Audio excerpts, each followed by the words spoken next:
What's up, everyone? This is Peter Morla with another take, and today I will be discussing about the Semi artifacts. Now, in previous segment, I have gone into the mythology and used various sources to explain about the Taino mythology. Now, today this one's going to be a little different, where I'm specifically going to be talking about briefly concerning the Taino cultural artifacts, which you see today in museums. The most obvious currently at the Taino exhibit that's held in the Smithsonian right downtown in Bowling Green, which is open until October of 2019. Now, in this take, I'm going to be explaining about the artifacts, which also concerns the pendants, the pottery, the stone collars, and the Taino three-pointers, as they are called by archaeologists. Okay. Now, one thing that we have to understand about these cultural items, we are still coming to understand what these sacred pieces meant to our ancestors, as we have to keep a realistic eye that after the conquest and everything that took place, the fall of that social political structure, with that was the result was the loss of interpreting those cultural items. So usually by various scholars, the interpretation of these artifacts is mainly due to interpretations, because some things we really don't know, because for one, how those items were exactly used by those ancestors that we are attempting to honor, we really don't know. So we take bits and pieces from the historical chronicles, also in archaeology, and last but not least, through comparing. So it's a long process. And with all of that being referenced, I think, in my opinion, Jose R. Oliver's book, Casiques and Cemi Idols, really has a great approach in attempting to understand these cultural pieces. So today in this video, we are going to discuss about these things.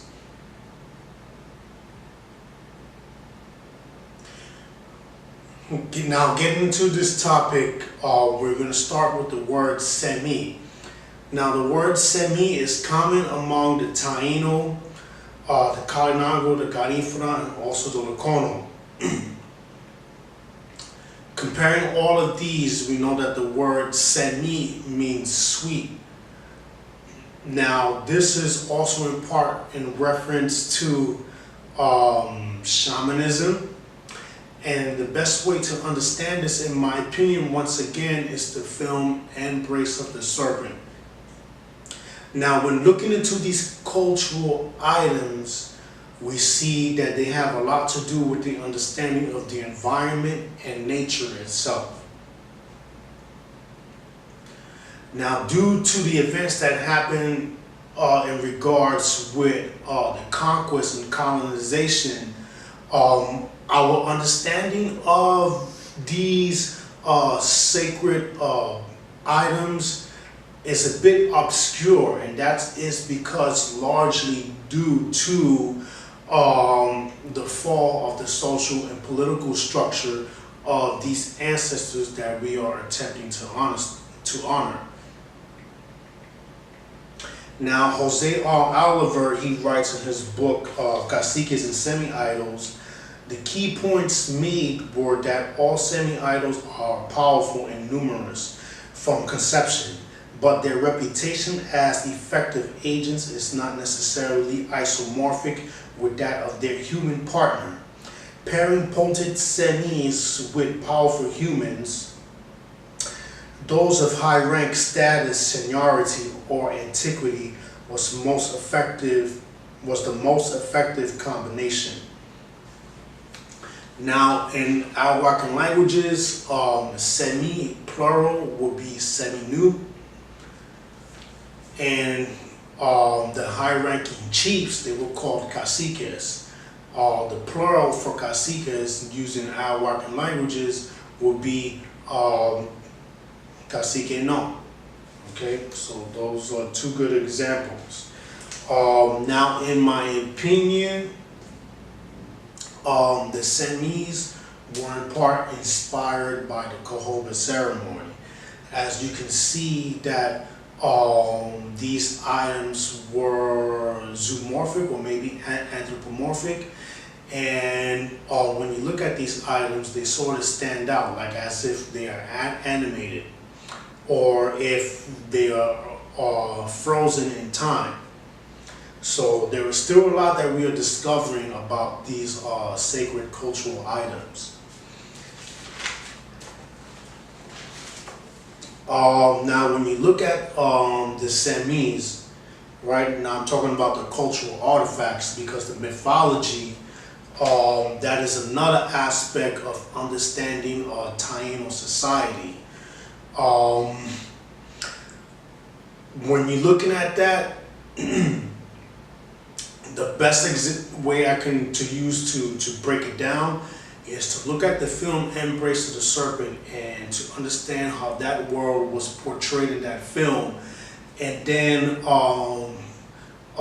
impose that into the narrative, the series of narratives that was attempted to be narrated and explained by Ramon Banet, who was commissioned by Columbus to understand about the beliefs and cultural practices of the people who live in the island of Quisqueya, which is today divided by Haiti and the Dominican Republic. So from comparing those accounts, a lot of it corresponds to a lot of stories that comes from the South. One of the most obvious one is the Wahayona story, as that can be compared with narratives by the Warao.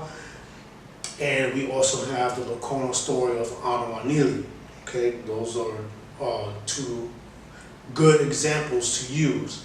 Now, also when it comes to the Semies, we have to keep in mind this is something that's unique and exclusive to the Caribbean islands. Okay, they are a blend of Casimiroid, Austranoid, and Saladoid elements tied together by local innovations. They are a product of cultural interactions and local evolution. A good reference for this is Basil A. Reed and Samuel M. Wilson. These are archaeologists in the field, one of my favorites in my opinion. Further, the Semies represent a vast number of representations of spirits related to nature, the forest, the sky, the river, and the mountains, as they clearly suggest a complex system of supernatural as well as mythological representations. And this is the best way, in my opinion, to look at these cultural artifacts, which are currently held in various museums and also private collections.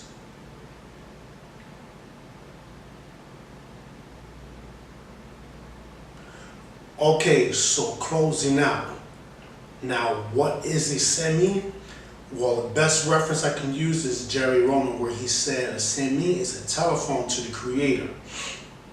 But another way to make it more understanding is a semi is a cultural phenomenon that is connected to the Taino hierarchy.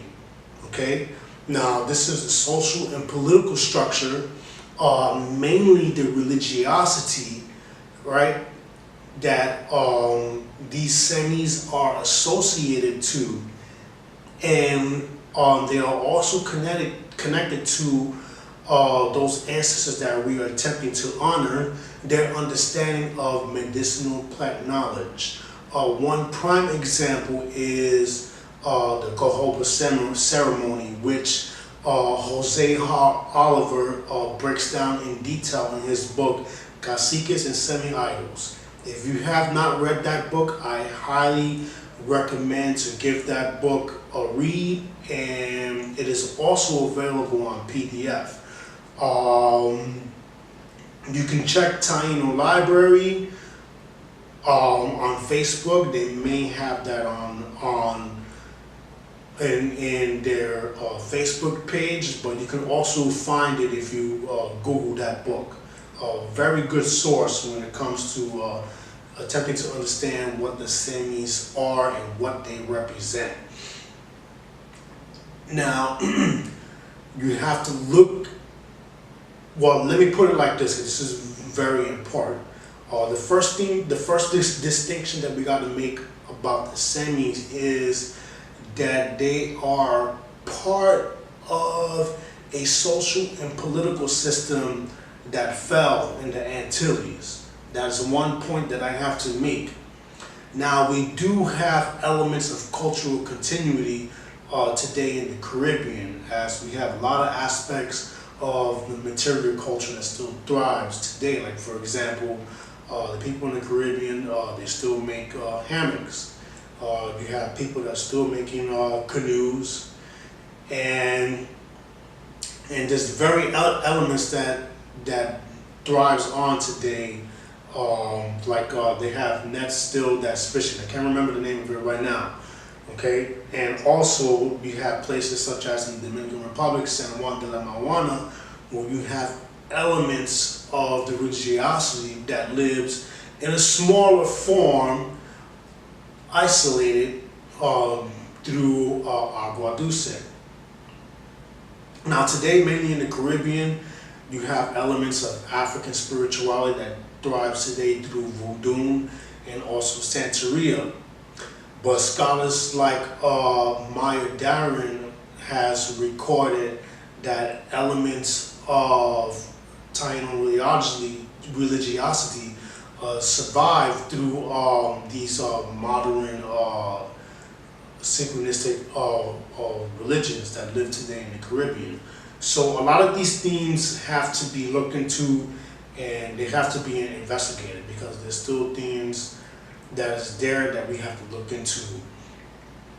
And when it comes to the Taino Semies, there are elements that we still have to dig into in order to discover further understanding. And with that said, this is Peter Morla here. I hope you observe this segment with an open mind and do your own studies. And until the next bill, Taino Semies.